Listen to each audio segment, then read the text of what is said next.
Hi Blue, isa akong kadama dito sa Saudi. Ipapauna ko ng hindi ako naninira ng kahit na anong lahi.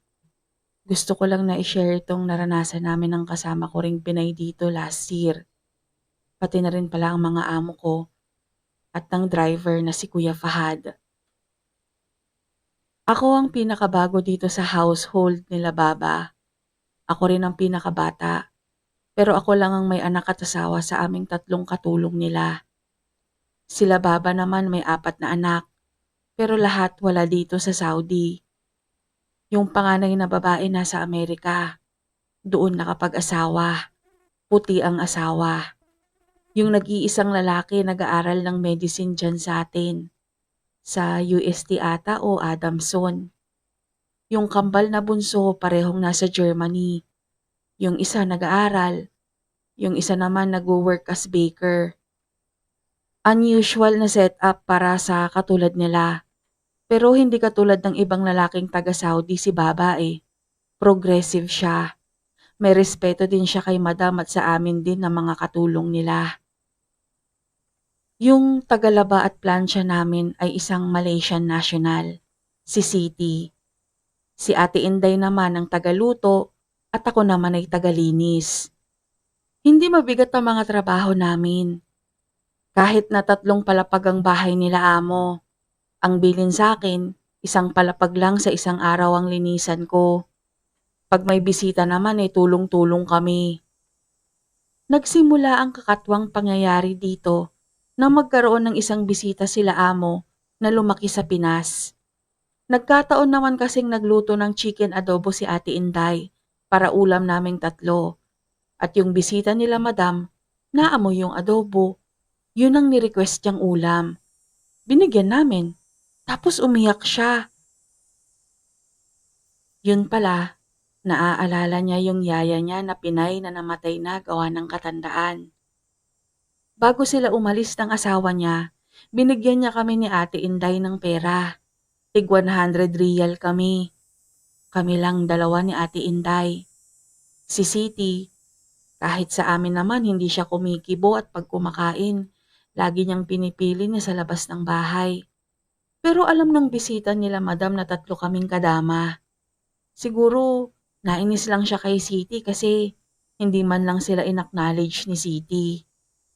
Ganoon pa man, sinabi sa akin ni Ate Inday na hahatiin na lang nila ni Siti yung 100 riyal niya. Yung akin itago ko daw ng buo, panimulang ipon ko. Pero hindi ako pumayag. Sabi ko pag naggrocery kami ng linggong yun, ililibre ko sila ni Siti at yung Pakistani na driver.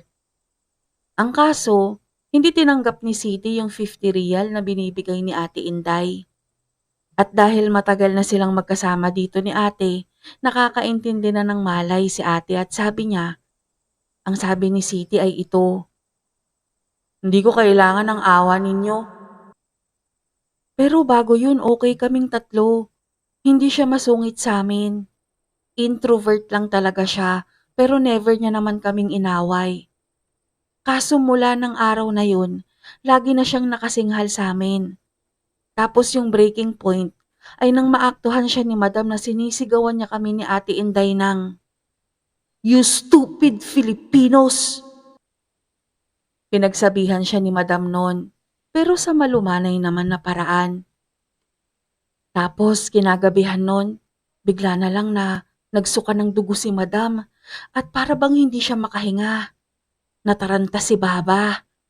Mabuti ako at si Ate Inday, may experience sa pagdadala sa mahal sa buhay sa ospital.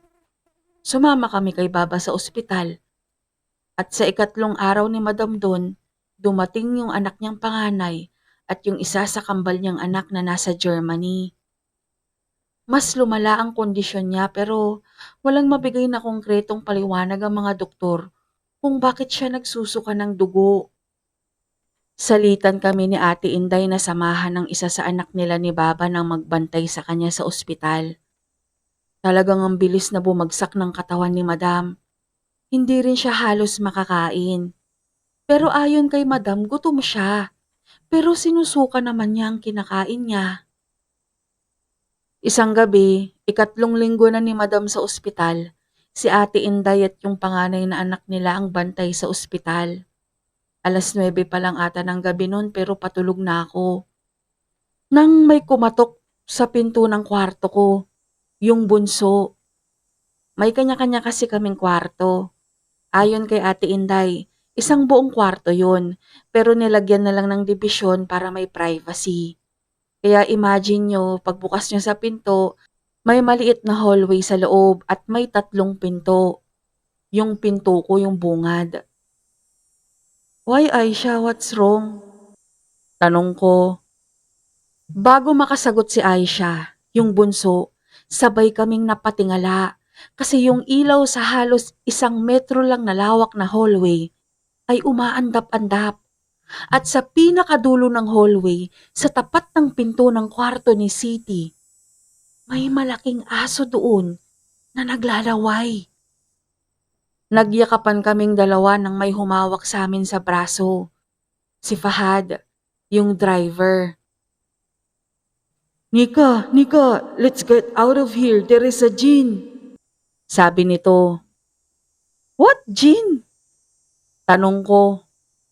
Pero alam mo Blue, ang nasa isip ko nun, si Jin pa ng BTS. Punyeta ko no.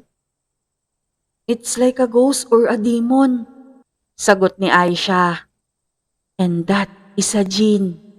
Sabay turo niya sa aso na hindi na aso, kundi malaking lalaki na hubad pero ang pang-ibabang katawan ay sa kabayo. Takbuhan kami pababa. Pinauna kami ni Kuya Fahad. Sabi niya may amulet siya na magpapabagal dun sa jinn.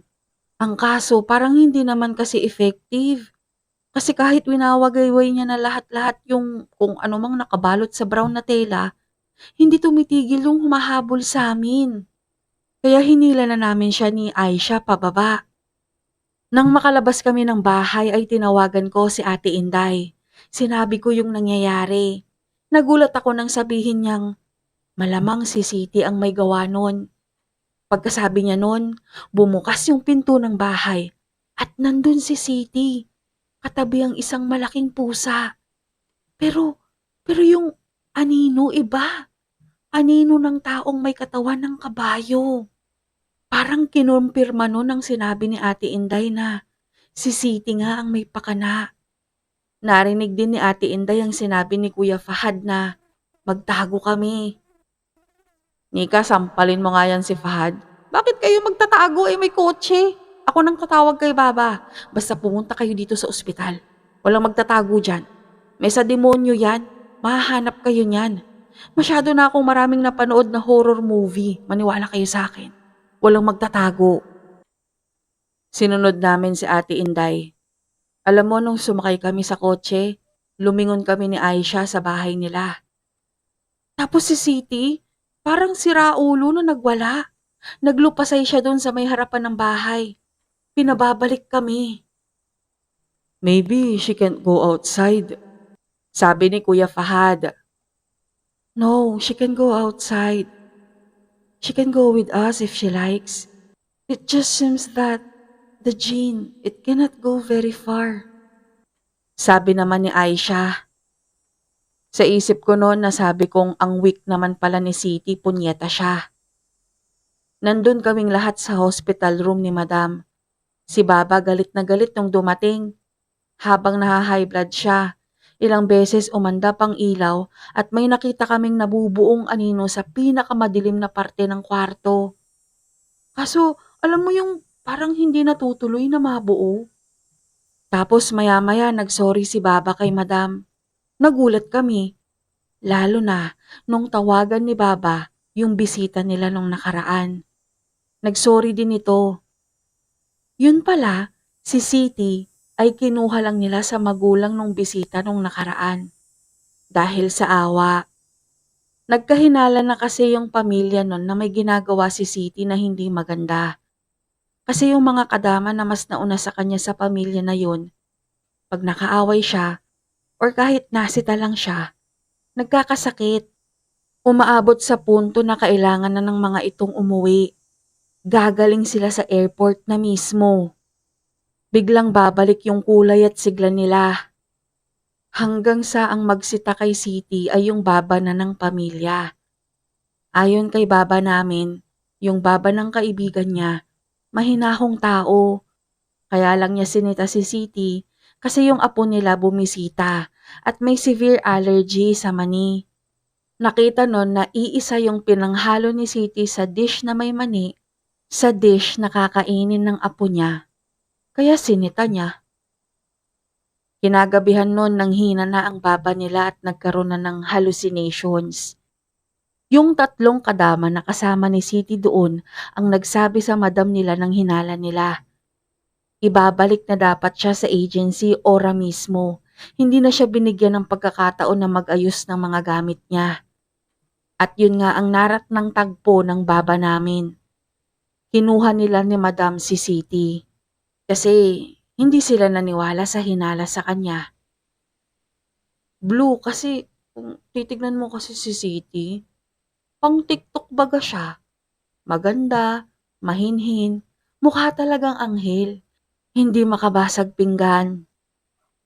Si Aisha ang gumawa ng paraan para makahanap ng pangontra sa ginagawa ni City sa nanay nila. Hindi ko na alam masyado ang detalye pero ang alam ko lang ay klase daw yun ng pangkukulam sa kultura nila City. Yung nagbabago-bagong anyo na nakita namin sa kultura nila Madam at Kuya Fahad ay jin nga na sa atin ay demonyo o gabay ni City mismo. Nalaman din namin na hindi eme lang yung amulet na winawagayway ni Kuya Fahad. Yun nga lang, hindi talaga kami nun mapoproteksyonan.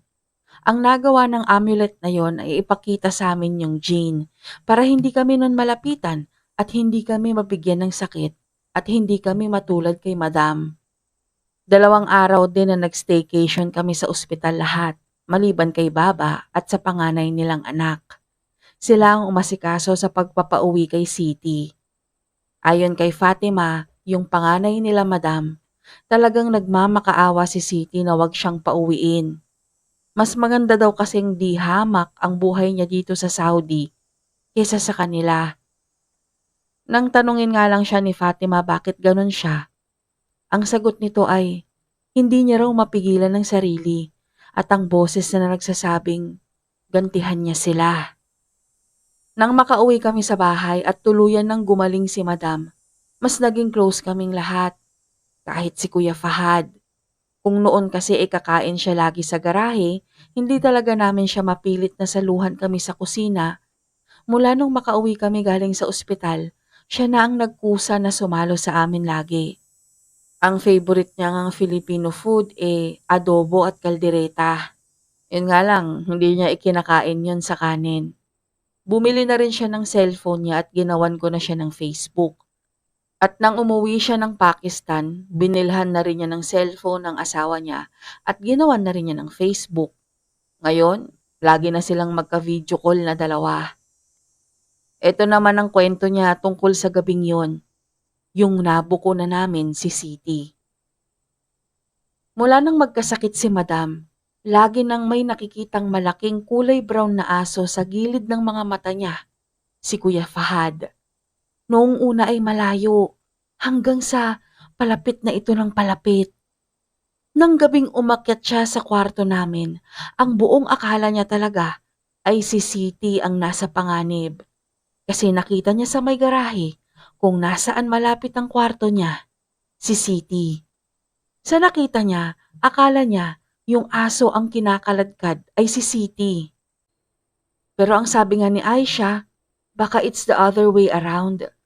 Yung kadena ay hawak ni City.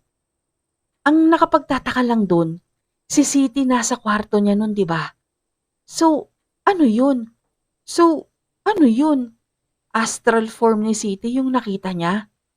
Kaya din ba malapit na sa amin yung aso nun kasi kami naman ang isusunod niya? Ngayon, payapa na dito sa bahay. Todo sorry din yung nagbigay ng tag 100 real sa amin ni Ate Inday. Sana raw binigyan niya na rin si City para hindi nagalit sa amin. Ang sabi ko naman sa kanya, kung sakali mang binigyan niya, hindi kami sigurado kung kailan namin mabubunot ang inis at galit ni City, di ba? Tsaka nalaman namin na utos ng imam nila sa buong pamilya nila na hindi na dapat nila kakausapin si Siti at hawakan pa siya. Sumunod lang naman siya eh. Para sa akin din, gago lang talaga si Siti. Masyadong snowflake, weak shit, tapos hindi marunong lumaban ng patas. Kailangan talaga may demonyo siyang kakampi. Si Ate Inday ang nagsabi na magkwento ako sa Blue. Siya talaga ang fan-tard ng page mo eh. Siguro dahil na rin sa pagme-message sa amin ni Siti kahapon. Nagmamakaawa na sana raw kausapin namin sila Baba na ibalik na siya, na hindi niya na uulitin.